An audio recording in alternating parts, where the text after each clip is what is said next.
The month of October is almost over, so it's time for me to look back at 3 prominent Netflix original releases that have come out this month, starting with El Camino.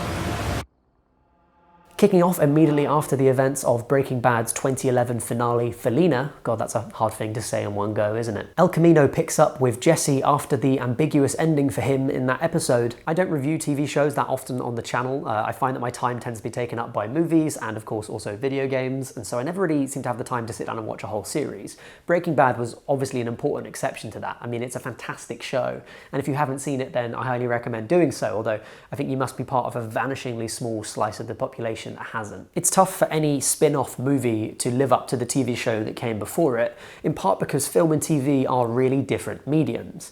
Now, I don't mean in terms of the production value, which in the last decade or so has really ramped up, and most TV looks like films now. What I mean is that they're very different narrative mediums, and in particular they tell their stories at different paces.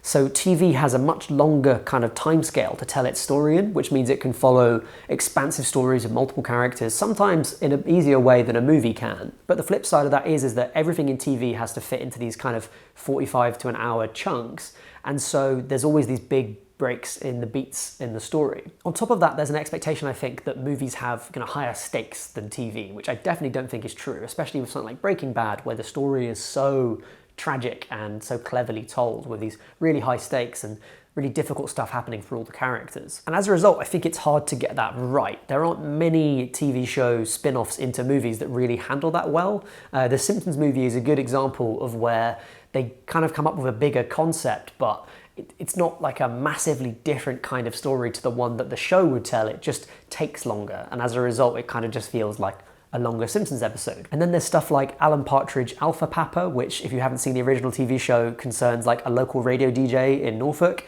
and then it suddenly becomes this like radically different scale thing with like a life and death hostage situation. But they very much play that inflation in scale for laughs, and so that's kind of part of the comedic setup of it. El Camino, I think, wisely chooses not to worry about the stakes at all, and in some ways shows a slightly lower stakes story than the last season of Breaking Bad. And what's nice about that is that they then focus instead on getting the pacing of a film right. This is a lot slower than Breaking Bad TV show episodes were, and that's a nice thing. There's lots of like restful moments, and it reflects the kind of epilogue nature of the film.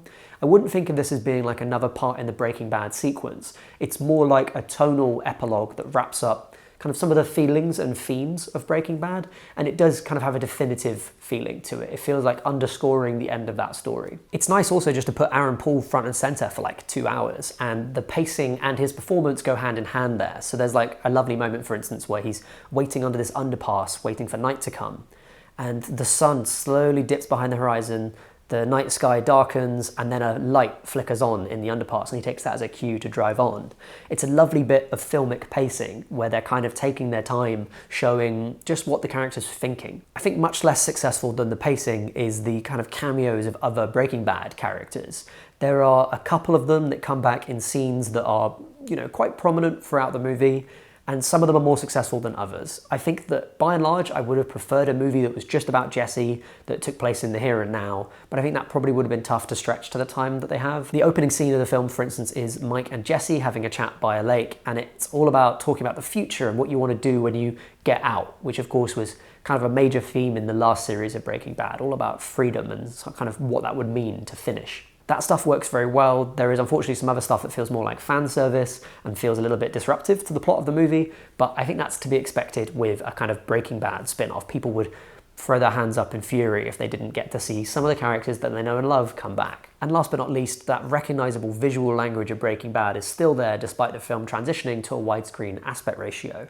When I think of Breaking Bad, I think of these kind of strip malls in the back ends of American towns, this kind of dusty, grainy, shadowy feel to everything, and then these little playful touches like POV shots from a crane or macro close-ups of Jesse's eye looking for a peephole, and even a memorable sequence in this where there's a nighttime car POV shot from the hood that then transitions into being like a video game shot, and then that shows two characters playing a video game instead.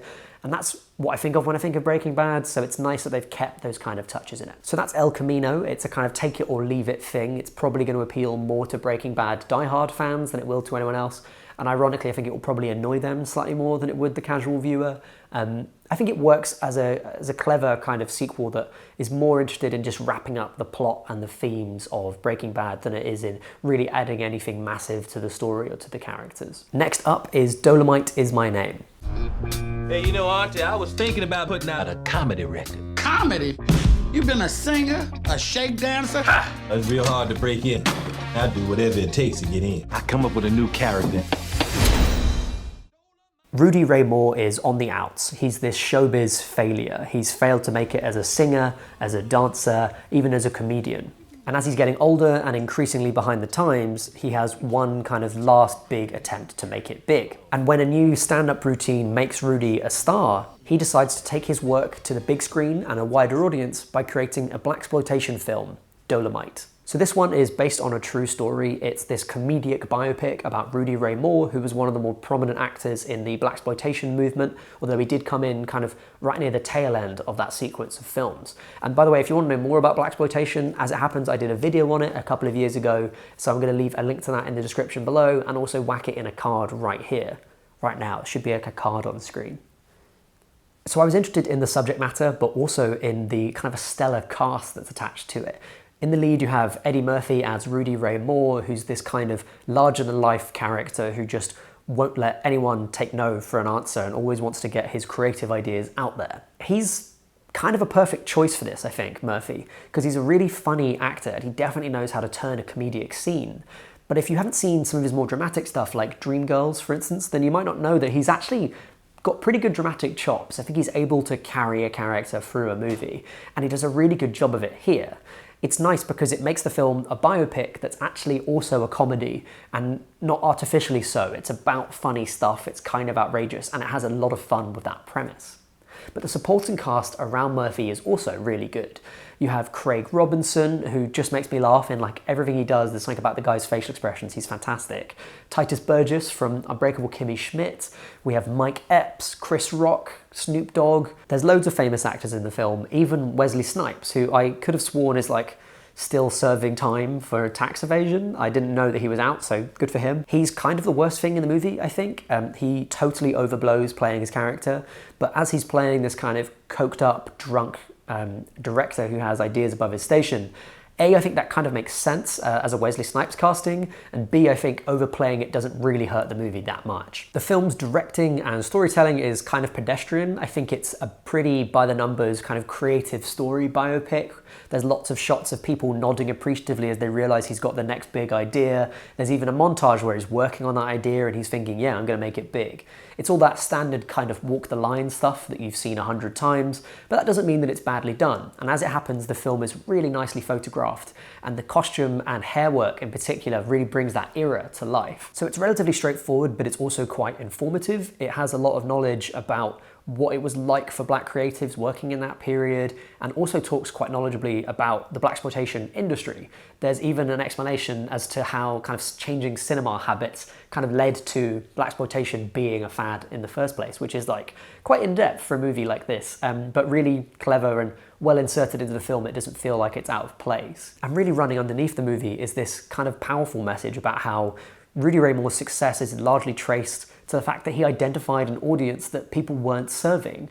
And he said, you know, everyone should have stories for them, even if, you know, his idea of those stories was like kind of quite insulting and outrageous and occasionally kind of misogynistic films. But, you know, that's the story, and they tell that without kind of glossing over some of the slightly nastier elements of those films as well. Ultimately, what makes the film really work is that there's an infectious sense of fun to the movie, and that really does come down to Murphy in the lead performance. The way he plays Moore is a guy that you ultimately want to get behind. You want him to win, even though you're laughing at him, you're laughing with him too, and you kind of want him to win. He's the little guy, and he's going up against everyone else. And I think that's a story that's always kind of appealing, especially when you can get an actor like Murphy who is so charismatic and draws you into that role. So that's Dolemite Is My Name. It's on Netflix now, and I highly recommend giving it a watch. Last, and I have to say definitely least, is Wounds.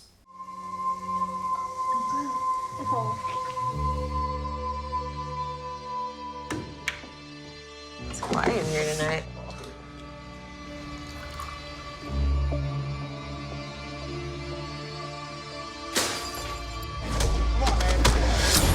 We'll get the bottle out of that guy's hand.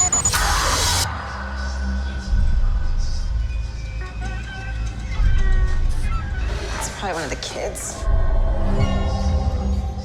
Armie Hammer plays a bartender in a dive bar in New Orleans that's crawling with bugs, random drunks, and a naked lady for some reason who plays pool throughout the film.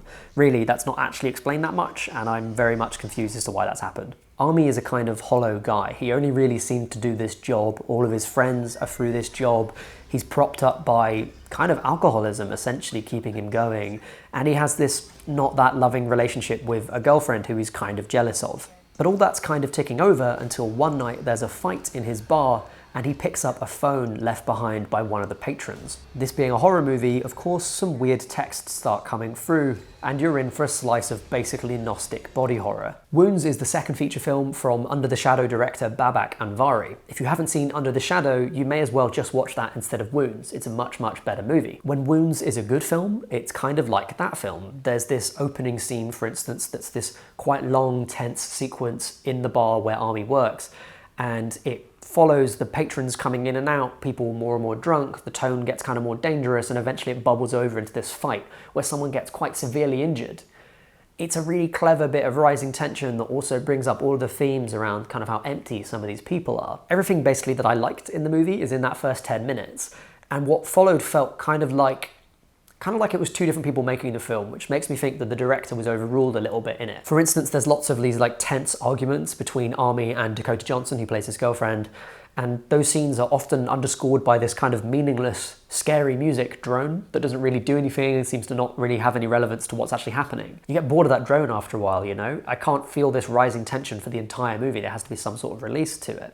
And unfortunately, when those releases come, they're kind of dumb. It's mostly jump scares and spooky laptops and texts, which, I don't know about you, this kind of modern horror mostly leaves me cold.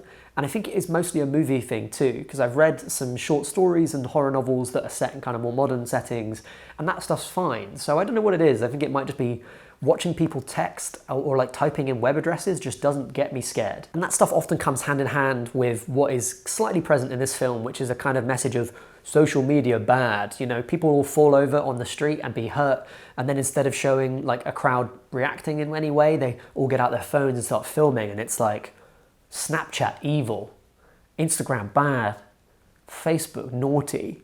It's not really scary stuff. And I don't really understand the messaging. Like, I don't understand why we should be conflating kind of social media bad with like actual death and destruction. I think that's maybe overblowing it slightly, but you know, maybe that's just me. I don't know. I don't have Snapchat, so maybe it is that bad. Hard to say. So some of that tonal stuff is good, a lot of the execution is kind of overblown, but the real issue is Dakota Johnson. And the real failure of the film in its third act, when it really should be becoming more scary and suddenly it loses all of its theme, can be traced like forensically down to basically one line. And I feel like this happens in a lot of horror movies where they're kind of leaning on the tone a lot, where you'll have something that happens in a horror film that if you take it in isolation, it's almost like funny. But when you make a good horror movie, it works so well in that context that it's terrifying to the audience. And that's great, but it's also really risky, because if you get that line wrong, then somehow the whole movie shifts. Everyone in the audience laughs, and you've lost them. You've lost the whole rest of your movie. Dakota Johnson does this in this movie. She has a one line in the film that just totally ruins that kind of creeping dread that they're trying to go for. She wanders across the room. I wrote this line down because it was so good. My whole audience laughed. People look so normal on the outside, but inside, it's just worms. I'm not saying the rest of the film is perfect, but there is some interesting stuff in the movie, and I think it's mostly mismatched tone problems that's the issue, which is what makes me think that it's not the director's say. I think it was like executive interference or something. I don't have any evidence of that. Just having seen his other film, it feels a lot less generic than this one. But all of that stuff aside, there really is no excusing Dakota Johnson in the film, and in particular that line reading I think really ruins it. I think where the film is trying to build up this sense of like existential terror and dread and this kind of Lovecraftian fear, which is a very light thing, and you can get it wrong quite easily. They just ruin it with that single line, and she's got to bear the brunt of the responsibility for that. I have to imagine that was like take 70 and they just couldn't get it right. If you want an example, by the way, of that kind of line being done right, for me it's like Sam Neill in Event Horizon, when he comes out of the shadows and he hasn't got any eyes anymore, and he says, "Where we're going, you won't need eyes to see." And it's dumb, but it works really well in that horrible context. All power to Netflix for commissioning an interesting horror. Unfortunately, it doesn't work very well, and I wish that they hadn't messed with it in the edit so much, because it feels like a lot of that stuff came in late in the game, and if anything, it makes the issue worse. I think there's probably a good movie somewhere in Wounds. I think the idea is good, and apparently it's from a quite well-regarded short story. However, the film itself, no, not worth your time. And on that absolute bummer of a note, I'm going to wish you a happy Halloween. I hope you have a good time. Don't get too spooky, or do get spooky if that's what you're into. I'm not going to judge. That's it from me, but I'll see you next month for another edition of Netflix and Will, which is probably what I'm actually going to call this, because